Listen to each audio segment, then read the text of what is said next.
Good morning friends, welcome back to the channel. तर आज मी आहे रेकॉंग POमध्ये आणि काल थोडा पोचायला उशीर झाला होता. ऑलमोस्ट 10:30 वाजले होते. तर आजची सकाळ झाली आहे ती माउंटन्सला बघण्यात.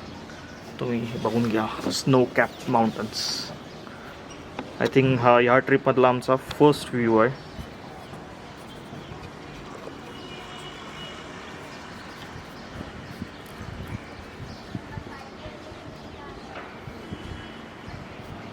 सकाळचाच व्ह्यू एवढा जबरदस्त आहे.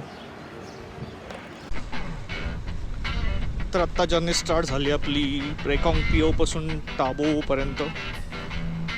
तुम्ही आय थिंक हे मॅपमध्ये तुम्हाला दिसत असेल. मला हे टर्न्स बघून गाटा लूप्सची आठवण येते. गाटा लूप्समध्ये पण असेच हेअरपिन बेंड्स होते.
सेल्फी एक काय व्हिडिओ.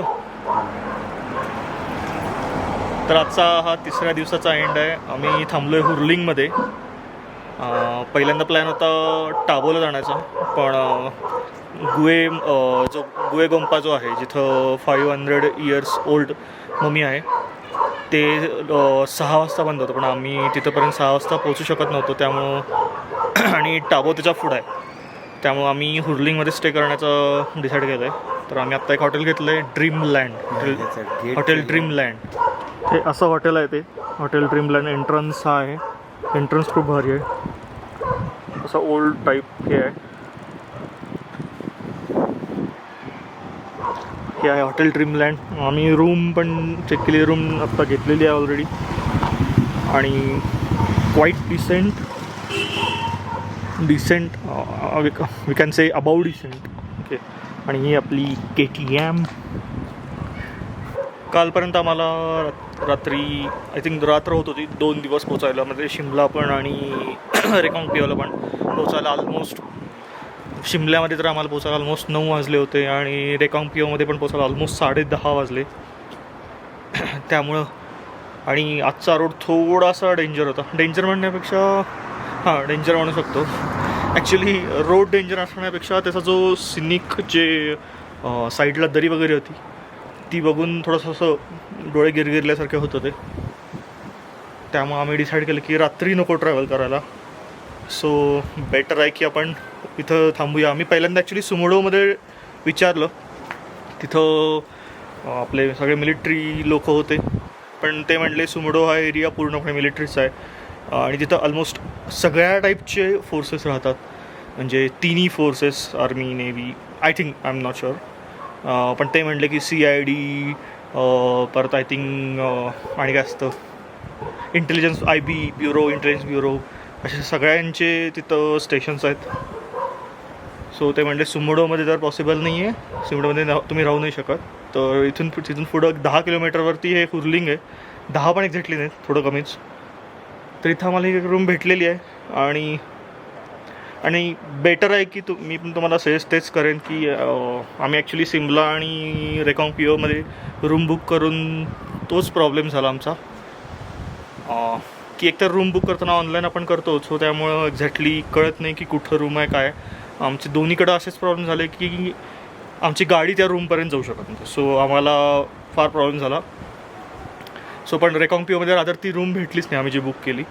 आम्ही दुसरीच रूम आम्हाला घ्यावी लागली आणि रूम मिळून जातात, तुम्ही ऑन द स्पॉट येऊन पण तुम्ही रूम घेऊ शकता आणि चांगल्या रूम मिळतात. सो इट्स बेटर आहे की तुम्ही ऑन द स्पॉट या.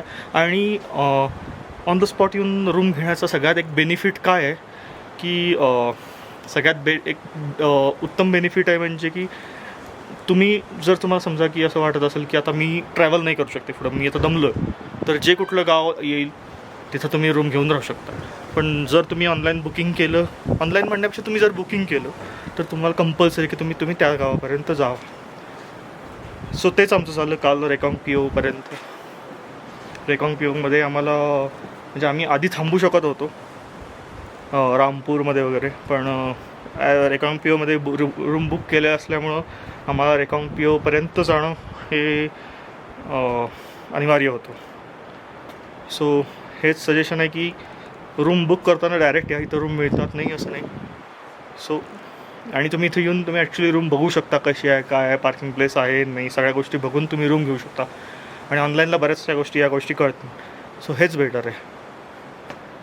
चला तर आता ऑलमोस्ट 8 वाजून गेलेत. आत्ताशी अंधार पडलेला आहे. मी इथं हॉटेलच्या पार्किंगमध्ये येऊन ब्लॉक करतो आहे आणि सो चला आजचा दिवस मी इथंच एंड करतो. आता मी जेवण वगैरे मागवून जेवण करून झोपून जातो. चला आपण आता भेटूया उद्या.